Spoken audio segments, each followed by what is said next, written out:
Guys, yung next tutorial natin is yung change clothes transition effect. So, ang gagamitin natin dyan is yung CapCut application. So, let's start guys. So, open natin yung CapCut. So, create tayo ng new project.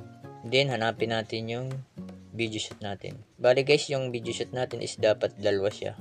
So, yung una is yung first clothes natin. Then, yung pangalawa is yung second clothes natin. So, ganito guys yung unang video shoot natin. So, try natin siyang i-play.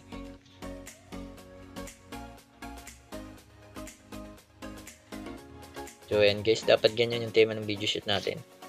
Bawasan natin yung ating video shoots. Tapat lang natin dyan sa position na yan. Then, click natin yung media natin. Then, split. So, delete na natin yung parteng kaliwa. So, yan na lang yung natira guys. Try natin siyang play. So, okay na siya. Next is yung next video shoot natin. So, click naman natin yung overlay. Add overlay. Then, yung second video shoot natin. So, try natin i-play yung second video shoot natin. Ayan guys. Iba na ang kanyang damit. Click natin yung overlay natin. I-fit screen natin. So, drag lang natin itong overlay natin.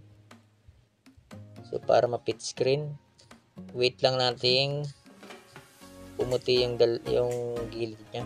Pag pumuti na siya, ibig sabihin naka-fit screen na siya. So ayan guys, fit screen na siya. So after na ma-fit screen natin yung overlay natin, try natin siyang i-play. Then hold natin dyan sa position na yan. So hold natin sa position na lalabas na yung paa niya dun sa poste. Click natin na yung overlay. So, after na may click natin overlay, split naman. Then, i-delete natin yung nasa parteng kaliwa. Delete natin yan. Hindi na natin yung kailangan. So, yun guys, dapat yung ganyan yung pwesto niya, yung paa is nakalabas dun sa unahan ng poste. So, ngayon naman, i-click natin yung overlay. Click natin yung mask. Hanapin natin yung mask. Then, yung split. So, ina 90 degrees natin siya. So kapag di siya pantay, medyo ihilig natin, dapat naka-fit siya dun sa poste.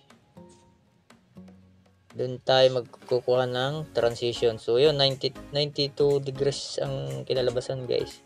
Diyan na natin siya i-fix. Play natin sa umpisa. So medyo nauna yung ating overlay. So ang gagawin natin is i-drag natin pakanan para magtali dun sa ating media. So, drag natin ng dahan-dahan. So, nauna pa rin. Drag natin ulit pa kanan. Hanggang sa magtali siya, guys. So, parang medyo nauna pa rin. Drag pa natin ng konti. Ayan. Hold lang natin yung overlay, then drag pa kanan. So, ayan guys. Kung ganyan na yung result niya, pwede na natin siyang i-play sa umpisa. So ayan guys, tali na siya. Maglalagay tayo ng music. So click lang natin tong arrow dyan sa kaliwa. So click natin yung audio. So extract audio. Kung kukuha tayo dun sa video na may sounds. So dito yan pupunta guys. Pipili na lang kayo ng music na gusto nyong ilagay. So for example itong video na to, kung may music siya, import sound lang natin. So, pag click natin siya, mawawala na yung video, matitira is yung sounds niya. Kung okay na yung music, so pwede na natin siyang save. So, guys, bago natin siya i-save, click natin yung resolution niya. So, yung resolution dapat is 1080p. Tapos, yung frame rate niya is 30.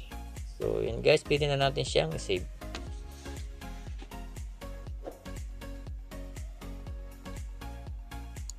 So ayun guys, kung may natutunan ka sa video na to, don't forget to follow and share na rin para maikalat natin sa iba. Subscribe ka na rin sa YouTube channel ko para updated ka sa mga bagong tutorial na gagawin ko.